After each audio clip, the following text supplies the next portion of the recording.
চাইতে পারতে পারতাম বা তাদেরকে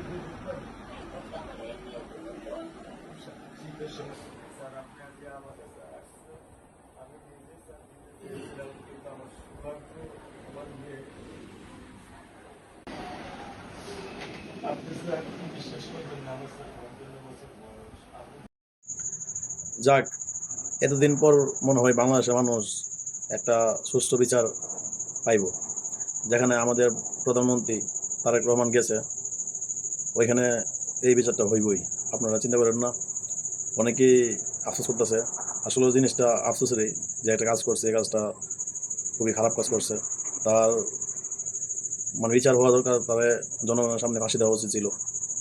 এখন দেখা যাক আমাদের প্রধানমন্ত্রী এই বিচারটা কিভাবে করে। দেখেন, খুশি হয়েছি আমি অনেক, আলহামদুলিল্লাহ। বিচারটা হোক, এটাই চাই।